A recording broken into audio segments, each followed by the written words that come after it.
আপনি যদি অতীতের সরকারের বিবেচনা করেন, অতীতের সরকারগুলিতে আমরা দেখেছি যে সংবাদ কিভাবে নিয়ন্ত্রণ করা যায়, গণমাধ্যমকে কিভাবে নিয়ন্ত্রণ করা যায়, সংবাদ ছাপা কিভাবে না হয় সেই ব্যবস্থা করতে প্রেসই। আর এই সরকারের দৃশ্যটা একটু ভিন্ন। আমরা শুধুমাত্র প্রধান উপদেষ্টার দপ্তর নয়, সরকারের বিভিন্ন দপ্তর, এমনকি সারা দেশের বিভিন্ন জেলা উপজেলা পর্যায়ে, কখনো কখনো ইউনিয়ন পর্যায়ের ঘটনার ক্ষেত্রেও আমরা সেই তথ্য সংগ্রহ করে নিয়ে এসে সাংবাদিকদেরকে, দেশি এবং বিদেশি সাংবাদিকদেরকে সরবরাহ করার চেষ্টা করি। আমাদেরকে এই চ্যালেঞ্জটার মধ্যে পড়তে হওয়ার অন্যতম কারণ হচ্ছে, আপনারা জানেন যে এই সরকার গঠনের পরপরই আমরা দেশি এবং বিদেশি গণমাধ্যমে এক ধরনের তথ্য সন্ত্রাসের কবলে পড়ি। সেটাকে আমরা কোনোভাবেই সাংবাদিকতা বলি না। প্রচুর গুজবের উপর ভিত্তি করে আমরা দেখেছি বিদেশি গণমাধ্যম, বিশেষ করে ভারতীয় গণমাধ্যমে বাংলাদেশের বিরুদ্ধে, বাংলাদেশের সার্বভৌমত্বের বিরুদ্ধে, বাংলাদেশের যে ধর্মীয় সম্প্রীতি, সেই সম্প্রীতিকে নষ্ট করার জন্য পরিকল্পিতভাবে নানান ষড়যন্ত্রমূলক সংবাদ প্রকাশ হয়েছে। সংবাদটিকে আমি সংবাদ বলছি না, তথ্য প্রকাশ হয়েছে, মিথ্যা গুজব, এরকম ফেক নিউজ প্রকাশ হয়েছে, সেগুলি আমাদেরকে মোকাবেলা করতে হয়েছে। যাই হোক, সেগুলি ধীরে ধীরে আস্তে আস্তে সেই সংখ্যাটা কমেছে। এই সংখ্যাটা মিথ্যা এবং গুজব দেশীয় অথবা বিদেশি মিডিয়ায়, বিশেষত বিদেশি মিডিয়ায় কমে আসার ক্ষেত্রে সবচেয়ে বেশি যারা ভূমিকা রেখেছে তারা হচ্ছে মফস্বলের সাংবাদিক। আমি সেজন্য আপনাদেরকে অত্যন্ত ধন্যবাদ জানাই। আপনাদের এই দায়িত্বশীল সাংবাদিকতা বাংলাদেশ রাষ্ট্রের সার্বভৌমত্ব রক্ষা করার জন্য বড় ধরনের ভূমিকা রেখেছে। আপনারা জানেন যে ভারতের গণমাধ্যমে যদি একটি সংবাদ প্রকাশ হয় যে হয়তো সে বলছে দিনাজপুরের অমুক জেলায়, অমুক উপজেলায় একটি সাম্প্রদায়িক সহিংসতার ঘটনা ঘটেছে, সে ওইখানে সংবাদ করার ক্ষেত্রে সংবাদ প্রকাশের যে ন্যূনতম নিয়ম নীতি তার কোনটি মানে, স্থানীয় প্রশাসনের কোনো বক্তব্য নেই, ভুক্তভোগীর কোনো বক্তব্য নেই, ঘটনা যাচাই বাছাইয়ের কোনো ব্যাপার নেই।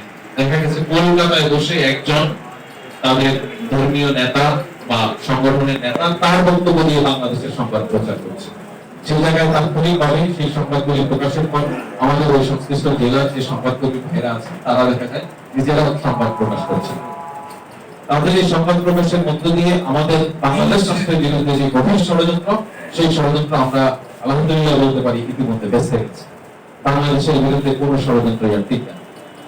তো এরকম একটা পরিস্থিতিতে তবুও আমি আপনাদেরকে অনুরোধ করব, আপনারা আপনাদের বক্তব্যের প্রসঙ্গে বারবার বলছিলেন যে গুজব সোশ্যাল মিডিয়ায় নানান ভাবে আসে, কিন্তু গুজব প্রতিরোধে সবচেয়ে বেশি ভূমিকা সাংবাদিকদের। আমরা কখনো কখনো দেখি সংবাদকর্মীরাও কোন একটা তথ্য ফেসবুকে দেখার পর সেটা সূত্র কোথা থেকে এলো সেটা না করে নিজেও ফেসবুকে শেয়ার করছেন। কখনো কখনো এই শেয়ার করার ভুলটা হচ্ছে, এটা কি আসলে হয়েছে? একজন সাংবাদিক যদি নাগরিকদের উদ্দেশ্যে প্রশ্ন ছুড়ে দেয় তাহলে নাগরিকদের উত্তরটা দিবে। অতএব একজন দায়িত্বশীল গণমাধ্যম কর্মীর কাজ হচ্ছে সাধারণ মানুষ যেন বিভ্রান্ত না হয় এমন কোন তথ্য কোন ফর্মে তার গণমাধ্যমে হোক, তার সোশ্যাল মিডিয়া হ্যান্ডেলে হোক, কোথাও প্রচার করবেন না। কারণ একজন সাধারণ মানুষ তিনি যদি তার ফেসবুকে বা তার সোশ্যাল মিডিয়া হ্যান্ডেলে যে কোনো ধরনের একটা বক্তব্য বা বিবৃতি দেন, সেটা মানুষ চেষ্টা করবে যে কোনো সাংবাদিক এ বিষয়ে কোনো ভেরিফাইড ইনফরমেশন দিয়েছে কিনা সেটা জানার চেষ্টা করবে। কিন্তু একজন সাংবাদিক যদি কোনো ভেরিফাই করা ছাড়া, কোনো যাচাই বাছাই ছাড়াই কোনো তথ্য তার ফেসবুক আইডিতে দেন, মানুষ সেটাকে বিশ্বাস করে এবং বলে যে অমুক সাংবাদিক দিয়েছে তার ফেসবুকে, তার মানে এটাই সত্য। তো বাংলাদেশের এই সময়ে সবচেয়ে যেই বড় যুদ্ধটা বাংলাদেশের বিরুদ্ধে, যে আপনারা জানেন যে একটা সময় রাষ্ট্রীয়ভাবে গুজবকে পেট্রোনাইজ করা হয়েছে। আপনারা যদি মনে থাকে যে একজন প্রধানমন্ত্রী বিশ্বের মধ্যে দ্বিতীয় প্রধানমন্ত্রী নির্বাচিত হয়েছেন, শেখ হাসিনা, তিনি বিশ্বের দ্বিতীয় প্রধানমন্ত্রী নির্বাচিত হয়েছেন, এরকম সংবাদ প্রকাশিত হয়েছে। প্রথম কে হয়েছে, তৃতীয় কে হয়েছে, তারাই র্যাঙ্কিং করেছে, এর কোনো তথ্য নেই। বাংলাদেশ সংবাদ সংস্থা, বাংলাদেশ টেলিভিশন এবং বাংলাদেশের অসংখ্য সংবাদপত্র এই ধরনের সংবাদগুলি প্রচার করেছে। অর্থাৎ রাষ্ট্রের যে মেশিনারি সেগুলিকে ব্যবহার করে রাষ্ট্র ইটসেলফ গুজব প্রডিউস করেছে। আমরা সেই বাস্তবতার মধ্যে ছিলাম, সেখান থেকে আমরা বেরিয়ে এসেছি। আজকে আপনি যদি বা যেটা মানুষ তার নানান ভাবে যে মতামত প্রকাশ করার সুযোগ, সেখানে মানুষ বলছে যে ধরুন এই রমজান বাংলাদেশের মানুষ অন্তত গত 20 বছরে 15 বছরের ইতিহাসে সবচেয়ে স্বস্তির মধ্য দিয়ে কাটিয়েছে। এটা মানুষের অপেক্ষা। মানুষ বলছে যে মানুষ অত্যন্ত স্বস্তি সহকারে এবার গ্রামে ফিরেছে, ঢাকা থেকে কোথাও কোনো ধরনের বিঘ্নতার শিকার কাউকে করতে হয়। মানুষ বিদ্যুতের ব্যবস্থাপনা নিয়ে কথা বলছে। এখন আপনারা একটা জিনিস দেখুন, এই সরকার দায়িত্ব গ্রহণের পর বাংলাদেশে কি নতুন করে কোনো সড়ক নির্মাণ হয়েছে? হয়নি। নতুন করে পরিবহন ব্যবস্থায় কি কোনো ধরনের পরিবহন যুক্ত হয়েছে? হয়নি। নতুন কোনো মেকানিজম কি ইন্ট্রোডিউস হয়েছে এখানে? হয়নি। তাহলে এই ঘটনাগুলি কি ঘটলো? তার মানে গণিতায়নের যেই চর্চা আমাদের এখানে ছিল সেটা বন্ধ হয়েছে। সুতরাং মানুষের স্বস্তির জন্য আমাদের যে এক্সিস্টিং রিসোর্সেস আছে সেগুলি যে আসলে যথেষ্ট, আমরা উন্নয়ন বলে এক ধরনের লুটপাট তন্ত্র কায়েম করেছি। আমরা দেখেছি সাবেক স্বৈরাচারের আইকন শেখ হাসিনা তাহাজ্জুদের নামাজ পড়েই মিথ্যা কথা বলতে শুরু করতেন।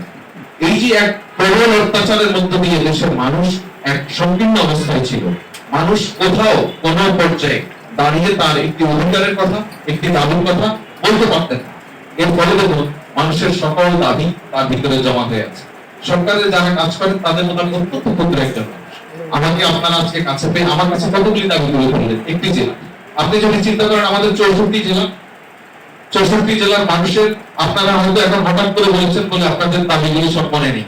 যদি একদিন সময় দেওয়া হয় দাবিগুলি সব নিয়ে এসেন, তালিকা হবে অনেক লম্বা।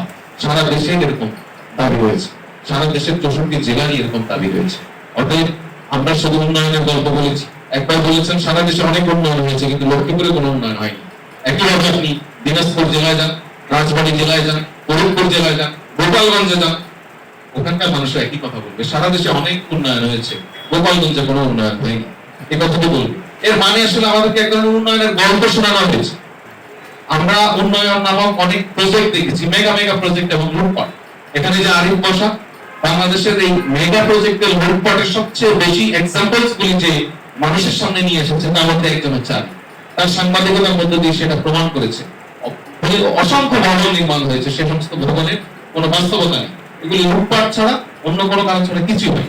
সুতরাং আমরা সম্মিলিতভাবে বাংলাদেশের নাগরিকরা এখন এমন এক ট্রানজিশনাল পিরিয়ডের মধ্যে আছি, আমাদের নিয়ে প্রচুর ষড়যন্ত্র হচ্ছে, নানান ধরনের মিথ্যা বিভ্রান্তিমূলক তথ্য ছড়ানো হচ্ছে এই সরকারের বিরুদ্ধে প্রতিনিয়ত। কারণ যে সমস্ত পলাতক স্বৈরাচার ফ্যাসিবাদী গোষ্ঠী রয়েছে তাদের হাতে প্রচুর টাকা রয়েছে এবং তারা এখন পর্যন্ত তারা আমাদের সোশ্যাল স্পেসে খুব ফর্মালি হাঁটাচলা করতে পারছে না। তাদের বেশিরভাগ সময় তারা ব্যয় করছে এখন সামাজিক যোগাযোগ মাধ্যমে। সেখানেই তারা এই বিভ্রান্তিমূলক তথ্যগুলি ছড়াচ্ছে, তারা দেশের নাগরিকদেরকে বিভ্রান্ত করার চেষ্টা করছে। আমি আপনাদের কাছে অনুরোধ করবো সম্পাদক হিসেবে মানুষ যেন বিভ্রান্ত না হয়, মানুষকে বিভ্রান্তি দূর করতে আপনারা প্রত্যেকেই এই সরকারের এক একজন ভ্যানগার্ড হিসেবে বাংলাদেশ রাষ্ট্রের সার্বভৌমত্বের জন্য এক একজন ভ্যানগার্ড হিসেবে কাজ করবেন, যেন বাংলাদেশকে আর কেউ কখনো বিপথে নিয়ে যেতে না পারে।